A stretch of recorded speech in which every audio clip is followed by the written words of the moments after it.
What's going on, guys, and welcome to another episode of Gamer Logic. This is a really personal episode for me, and one that is kind of exciting to talk about and nice to reminisce about. And that's how I got my first PC.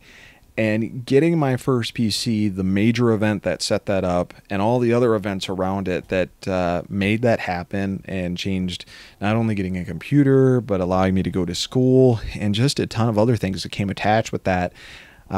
That one singular event sent things in motion to get me to where I am at today and taught me a ton of life lessons. So this is the story of how I got my first PC.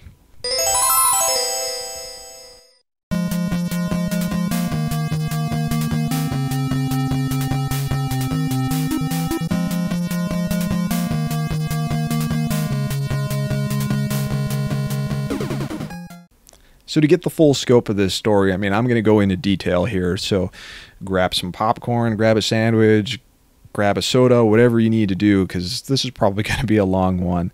But to set the story up, we got to go to like 1991, 92, 93. And you have to picture me as a little kid in the Midwest, probably, 9, 10, 11 years old. And I was a pretty lonely kid. I was homeschooled, and we were very, very protected in our household. My mom didn't let us go very far without her express permission. My dad was pretty low-key about things, but obviously he had to respect my mother's wishes too, and kind of put some boundaries out for us. So, we weren't allowed to cross the street without permission. We weren't allowed to ride our bikes around the block without permission. That stuff rarely happened. We weren't allowed to go to the park by ourselves. A parent had to be there. So it really felt like it was kind of like locking us down to the front and backyard. And because of that, I wasn't able to make a ton of friends. First off, we didn't have a lot of kids in our neighborhood anyway. So being homeschooled, the only real friend I had growing up was my little brother, which probably explains why our relationship is so good to this day. And man, we used to go in on all sorts of adventures together with each other in our backyard. We would play some games and do whatever we could to keep ourselves entertained, because we were basically home all the time, and being homeschooled only lasted as long as it needed to. It wasn't like a full 8 hours at a normal public or private school. And my mom didn't believe in the public school system. She actually called it heathen school. She only believed in the private school system, and not having a lot of money, we weren't able to do that. So she thought homeschooling would be the best thing to do. So, that was her decision, and we went along with it for a number of years.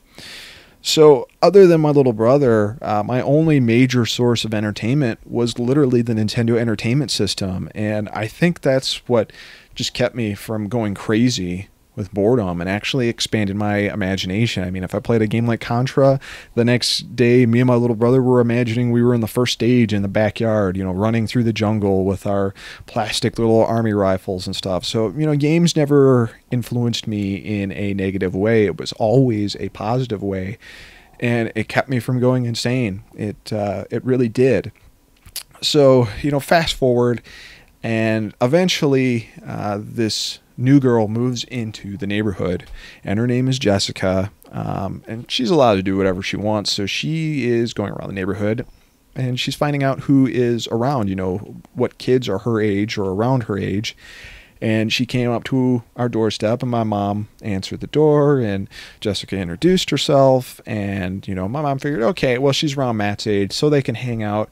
And I ended up hanging out with them too, just because I was bored, and hell, I was looking for anyone that I could have as another friend.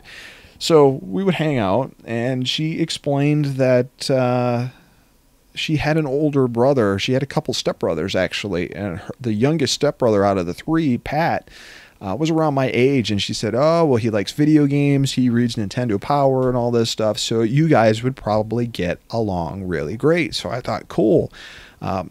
When can he come over? So after a couple tries, she convinced him to come over, and Pat, I think, was my first official male friend that was my age. And man, he, with that, he brought a ton of stuff. He was into comic books, he was into video games, he was into Image comics. So he was reading like Spawn and all these different Image brands, so more intense than Marvel. And a lot of different influences came with that kid, but he kind of helped open the door for my parents kind of loosening the leash on us. I mean, if it wasn't for Pat, I wouldn't have been able to ride to the comic book store with him that was local in town and pick up the latest Uncanny X-Men comic and, go to the park or do whatever and go over to his place and read all his different Spawn comics and everything.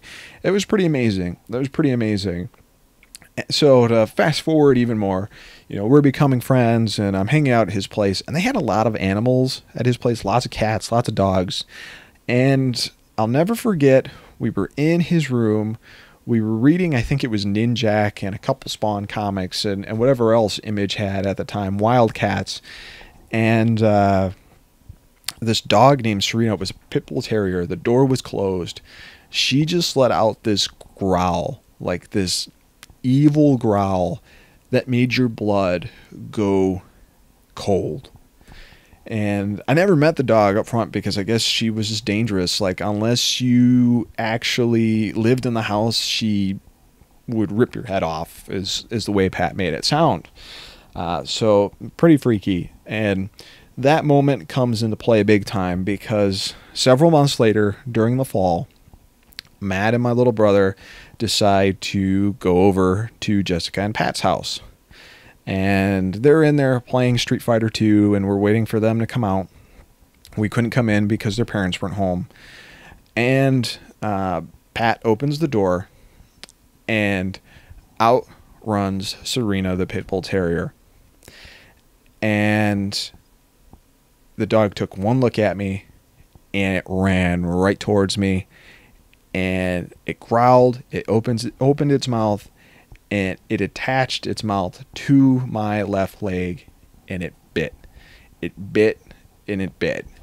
And that was my first moment of experiencing intense pain. Just so intense that a sound didn't even come out of me. I didn't scream. I didn't cry. It was like I couldn't. Like, everything shut down just to be like, yeah, this sucks. You're in a lot of pain. So the dog bit me. They pulled the dog off me, and I just went down on the ground, limp. No crying again, nothing. And Pat's older brother, I think his name was Tony, picked me up, walked me back down the street to my dad's house, knocked on the door, and he told my dad, "I'm sorry. I think I think my dog bit your son." And he handed me over to my dad. He was carrying me, and my dad took a look. I was wearing sweatpants too. We never wore jeans. That's another weird thing. And my dad took one look at my leg. He pulled the sweatpants open, and the flap of skin where my knee is, like on the right side, kind of that fatty part there, just like flipped open. You could see the bone and the tendons and everything.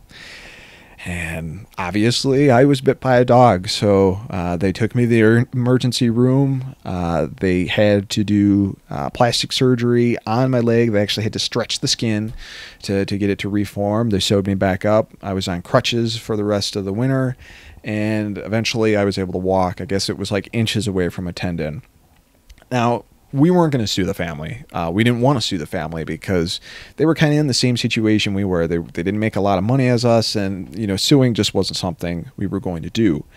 However, because it was their dog, their insurance company, from what I understand, decided that they would pay because they were liable for it because it happened on their property under their roof. And all was going to be well. They were going to pay for my very, very expensive surgery, and life would move on as usual. Well, we get a check from their insurance company. It was like $1,000, which in medical fees and plastic surgery was not even close to what it needed to be.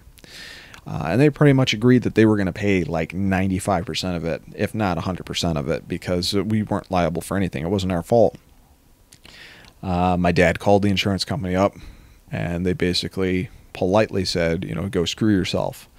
So we decided to take the insurance company to court. We hired a lawyer through a recommendation through my my aunt and uncle, and we took him to court. And before we actually got to court, they settled, and I got a large sum of money. For being a kid my age, not legally being able to touch it till I turned 18. But that completely changed the course of my life, because at the time I was tired of being homeschooled. I was tired of not having multiple friends and not being able to go out and not be able to interact with kids. I just didn't want to do the homeschooling thing anymore. I did not want to touch those homework books, nothing. So my mom decided it's an educational thing. She was going to approach the judge that was responsible for my trust fund to see if he would release the money for me to go to private school. And so he did. And as of 5th grade, I would be starting at a Christian school, a private Christian school. And this is how the PC starts rolling into effect for those of you who are like, all right, get to the point.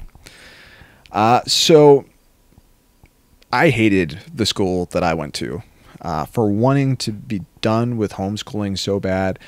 My 5th and 6th grade experiences were probably the worst moments in my life. I had a hard time transitioning over to a school system and to an educational system in terms of where I was at and where I was at an educational state. I couldn't spell very well. My math sucked. My math grades were abysmal. They were terrible. And because of that, I often got stuck. Actually, not often, all the time, I got stuck unless there were certain circumstances, because I think the teacher finally felt bad for me. We had one teacher, and because I was so bad at math, I would have to go through and I would have to correct everything, and I couldn't go to recess until I corrected that lesson. And that was just a rule of the teacher, and it sucked because I had multiple lessons that I didn't pass and that she wanted me to correct. And I just remember this gigantic stack of math lessons that I needed to correct. And it was like, I'm never going to go to recess. And that was terrible. So gym class and music class was kind of my way out of the classroom, because, again, we had one teacher for the most part, and all our different subjects were all taught by one teacher. That's why you pay all this money to go to private school, right? To have one teacher suddenly be the expert on all these different subjects. What a load of crap. And let me mention to you that my classroom through 5th through 8th grade was in a gym that had dividers that separated the 5th and 6th grade from the 7th and 8th grade. And my parents spent all this money from my trust fund to go to a school that's going to be better. That's how much of a load of crap that was. But anyway, one of the kids in our classroom had a tutor that worked with our teacher. And she was showing kids how to type in our computer lab with these old computers. And, you know, they had like Oregon Trail and Math Blasters and all this stuff. And she would take kids down into the class and kind of educate them how to type and how to use the computer and everything. Well, long story short, she was skipping me. She wasn't letting me and a couple other kids go down and use the computers. She would pull her son out and let him go down and actually work on these computers instead of us. And I remember asking this tutor multiple times, hey, when am I going to get to use the computer? When am I going to get to use the computer? And she was really snotty about it. Like, she was like, don't ask me about it again. I'll let you know. And then the one time she let me down there, one time out of the year, the computers didn't work. So I felt really slighted there and really angry. And that's when I got the idea, like, you know, computer's supposed to be an educational thing. Why can't I ask my mom and dad if I can use my money from my trust fund and see if the judge will approve it to get my own computer? And I don't have to worry about when the tutor's going to let me use the computer, which is going to be never. You know, what a load of crap. So I talked to my parents about it, and, you know, I had a Sears catalog, and I was going through showing them all the different prices for computers, and they decided, okay, this will be good for you. You know, you'll be able to type up your reports. You won't have to handwrite them anymore. Those Encarta encyclopedias are supposed to be amazing. You know, you won't have to go to the library and stuff. This will just make things a lot easier for you. So they agreed to do it. They contacted the judge approved it, and I was able to get a computer. I think they gave us like $1,000. My first computer, I'll never forget, we went to a Best Buy. Best Buy was obviously around, and we picked up a Packard Bell computer. It was a Packard Bell computer. It was a Pentium 100 megahertz, 8 megs of RAM, 2 megabytes of video memory, I want to say, maybe it was 1, and a 850 megabyte hard drive with a quad speed CD-ROM, Windows 3.11. It had all the Microsoft Work stuff, and Packard Bell Navigator. Oh boy, what a piece of crap that was. And a 15-inch Packard Bell monitor. It was this white desktop computer, and that was my first desktop PC that I got to use. And I tell you guys, I mean, if it wasn't for that desktop computer and what I learned down there and some of the games I got to play, like Doom and Heretic and the Journeyman Project and all those different adventure games, I would have went crazy again in 5th and 6th grade, because those were really awful times for me, and it's probably the beginning reasons of why I always hated school so much. But if it wasn't for getting bit by that dog, and if it wasn't for getting slighted in school by this tutor that wouldn't let me use his computer, I don't know if I would have decided to get to a computer the way I did and attack it so personally to get into the computer. I mean, I learned so much just playing games on there, how to do DOS, how to edit autoexec.bat, config.sys, like learning all this stuff just by myself. And eventually I would go on to do web pages. And, you know, when that computer broke, that was where I learned how to install my first video card. And when that computer died, after that, that was actually where I started learning how to build PCs, and that's eventually what led me into my career in IT. And because of computers, I got into music, and because of computers, I got into video. So who knows? Had I not got bitten by that dog, what would have happened? My life would be very, very, very, very different, and that's pretty amazing. So yeah, that is kind of my story about how I got my first Packard Bell PC. Man, that thing was a piece of junk, but it was amazing for my first computer. And I remember my friend going crazy over just playing a Pentium 100 over his 486-33. That's all, guys. I hope you enjoyed it. Thanks.